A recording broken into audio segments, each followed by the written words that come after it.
छाछ बनाते हैं, और दूसरे वो जो ओकरा है, ओकरे से भी कई सारे पदार्थ बनाते हैं। पकोड़े भी खाए होंगे पकोड़े भी शायद खाए, पकोड़े खाए, सेव खाया, और वो गुलाब जामुन भी बनता है।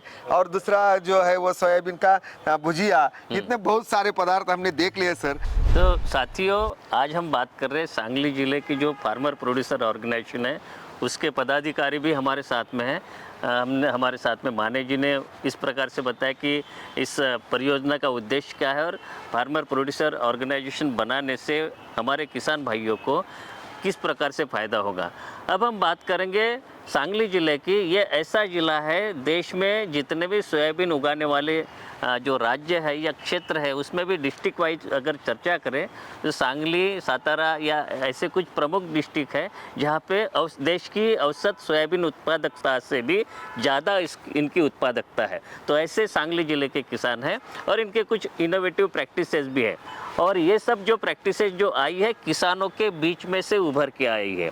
तो ऐसे ही कोई प्रगतिशील किसान हमारे साथ में इस समय पे उपस्थित है, और जो कि फार्मर प्रोड्यूसर ऑर्गेनाइजेशन के निदेशक या डायरेक्टर के रूप में भी उन्होंने पूरे किसानों को कोऑर्डिनेट करने का प्रयास किया है। तो ऐसे ही किसानों से हम जानने की कोशिश करेंगे कि एफपीओ से जुड़ने के बाद में आपके जो समग्र खेती प्रणाली है उसमें क्या फ़र्क आया, और इस संस्थान के बारे में या प्रशिक्षण का बारे में आप अपनी राय दें।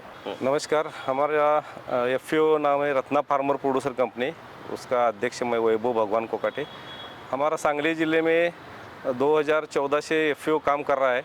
आईसीआर सेंटर के बारे में 2015 और 16 में थोड़ी जानकारी मिली थी। उसके बाद उन्होंने जो नए वाहन विकसित किए, उनसे हमने थोड़ी बात करके थोड़ा बीज उधर लिया, और अभी स्टार्ट में फार्मर्स को फाउंडेशन बीज दे के उसमें से जो अच्छे फार्मर्स हैं उनको सॉर्टिंग, पैकिंग, ग्रेडिंग के लिए और ज़्यादा दर जैसा भी मिलता है मार्केट से, तो अच्छे क्वालिटी का फार्मर्स हमारे साथ जुड़े हुए उनको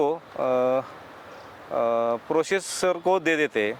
उसमें केड़े 726 करके जो है उसमें हमने 2 साल से काम किया है अच्छे से, और ज़्यादा उत्पाद उधर से हो गए। हमारा जो पश्चिम महाराष्ट्र का जो एरिया है उसमें प्रति एकड़ सोयाबीन हमारा 1722 क्विंटल तक निकला है, और अच्छी फसल निकलने के बाद वो सॉर्टिंग, पैकिंग, ग्रेडिंग करने के बाद उसको अच्छा मार्केट में रेट मिला। इसी कारण हम फार्मर्स को ज़्यादा से ज़्यादा दर दे सके। हमारा एफपीओ में 1500 फार्मर्स जुड़े हुए हैं, उसमें 500 से 600 फार्मर्स सोयाबीन में काम करते हैं। नमस्ते, मेरा नाम कौस्तुभ राजेंद्र बारोड़े है। मैं झुकेन फार्मर प्रोड्यूसर कंपनी का डायरेक्टर हूँ। सबसे पहले मैं भाग्यवान खुद को समझ लेता हूँ, क्योंकि आईसीआर जैसी बड़ी संस्था में मुझे 3 दिन का प्रशिक्षण का अवसर मुझे मिला, और वो अवसर मुझे भगवान राव माने साहब जैसे अधिकारी, नोडल अधिकारी ने दिया। इसका मैं भाग्यवान और उनको धन्यवाद मैं देता हूँ। और उन 3 दिन को प्रशिक्षण में सोया टोफू, सोया पनीर, सोया स्टिक, सोया शेव, सोया बिस्किट और अन्य प्रोसेसिंग यूनिट के बारे में बहुत अच्छी तरह से जानकारी मुझे मिली। मैं अभी तक गूगल में ही देख रहा था कि आईसीआर जैसी संस्था इंदौर में था, लेकिन मुझे यहाँ आने का बहुत अच्छा मौका मिला, और मेरा जो सांगली डिस्ट्रिक्ट है वो प्रोडक्शन में बहुत अच्छे तरह से है, लेकिन सोया प्रोसेसिंग के बारे में बहुत ऐसा नहीं है। लेकिन अगले कुछ दिनों में आईसीआर के संस्थान के माध्यम से हम सांगली जिले को एक सोयाबीन प्रोसेसिंग का हब बना लेंगे। नमस्ते, मैं दिग्विजय पाटिल, शिवतेज शेतकरी उत्पादक कंपनी महाराष्ट्र सांगली डिस्ट्रिक्ट से। आज हम आए हुए हैं भारतीय सोयाबीन अनुसंधान केंद्र आईसीआर इंदौर में। यहाँ पर हमने सोयाबीन प्रोसेसिंग में जो काम नई नई तकनीकें आ रही है, नई नई वैरायटी डेवलप हो रही है, इस देखने के लिए शेतकरी उत्पादक संगठन के सभी किसान यहाँ पर आए हुए हैं।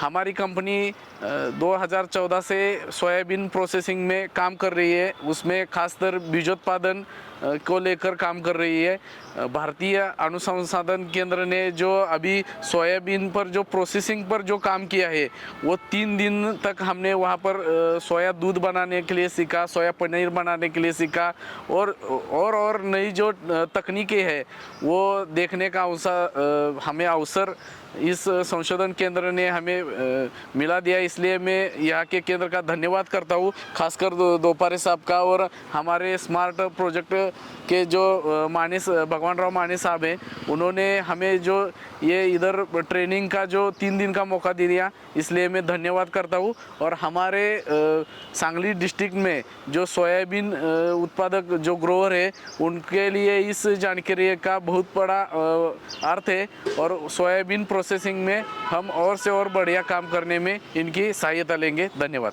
साथियों, अभी तक आपने देखा कि हमारे जो एफपीओ के जो डायरेक्टर्स हैं, उन्होंने अपने अपने अनुभव बताया कि इस प्रशिक्षण में किस प्रकार से वो जुड़े हैं। माने साहब ने आपको बताया कि किस प्रकार से उन्होंने इस संस्थान का चयन किया।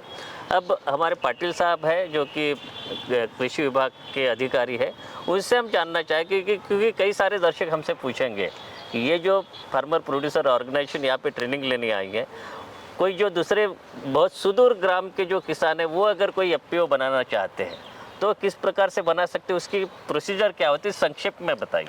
प्रोसीजर पहले तो सबसे इम्पॉर्टेंट बात है कि अगर एफपीओ हमें बनानी है तो ग्रुप आइडेंटिफाई करने पड़ते हैं, स्पेसिफिक ग्रुप। जैसे कि अभी हमें यहाँ पे क्लस्टर आइडेंटिफाई करना पड़ता है कि ये सोयाबीन का क्लस्टर है, तो पहले सोयाबीन के क्लस्टर में आसपास के गांव में रेडियस में ग्रुप बनाने पड़ते हैं। ग्रुप्स बनाने के बाद मतलब 10 या 12 फार्मर्स का ग्रुप बनाने के बाद, ऐसे कम से कम 20 ग्रुप बनाने के बाद हमें 700 से 800 लोग हमें मिल जाते हैं, और वो उनसे हमें मार्केटेबल सरप्लस मिल जाता है जो कि हमें मार्केट में देने के लिए, बेचने के लिए और फायदेमंद होता है। तो वो पहले आइडेंटिफाई करके, पहले ग्रुप्स आइडेंटिफाई करके, ग्रुप्स करके, ग्रुप रजिस्टर करने के बाद, रजिस्ट्रेशन करने के बाद एफपीओ एफपीओ के लिए हमें पहले 5 डायरेक्टर और 5 प्रमोटर आइडेंटिफाई करके, एक जो आगे बढ़ के सब करेगा वो हमें ये करना पड़ता है। और सबके केवाईसी लेके, हमें केवाईसी डॉक्यूमेंट जो है 5 लोगों के, वो हमें सीए के पास देने पड़ते हैं। सीए के पास देने के बाद वो रजिस्ट्रेशन करवा के हमें दे देता है। कम से कम उसमें डिपेंड रहता है सीए के पास, पर हमारे यहाँ पे कम से कम 40,000 एक एफपीओ बनाने के लिए खर्चा आ गया था। अच्छा, और बाकी एफपीओ प्रोसेसिंग उसमें अगर कोई किसान एफपीओ में जुड़ना चाहे तो उसको क्या कुछ कंट्रीब्यूट करना पड़ता है? शेयर्स रखते हैं हम, एक शेयर रखते हैं जो कि हम शेयर, जैसे कंपनी, ये तो कंपनी एक्ट के अंडर आता है, तो शेयर सर्टिफिकेट दे के हम उसको कंपनी का मेंबर कर सकते हैं। जो कोई किसान ग्रुप के बाहर है और वो हमारे एफपीओ में जुड़ना चाहता है, तो अगर वो शेयर भर देगा, एक शेयर हम सीए के 1000 रुपया हो, 500 रुपये हो, ऐसे कुछ तय करके हम उसको शेयर सर्टिफिकेट देके हम अपने उसके एफपीओ में मेंबर कर सकते हैं। अच्छा जी, तो साथियों, सोया संवाद में आज इतना ही। आज हमने बात की सांगली जिले के जो फार्मर प्रोड्यूसर ऑर्गेनाइजेशन के संस्था और जो कृषि विभाग के जो उप संचालक है माने साहब से, और ऐसे ही किसी और संस्था के साथ में पुनः एक बार आपके साथ में उपस्थित होंगे। तब तक के लिए आगे दीजिए, नमस्कार।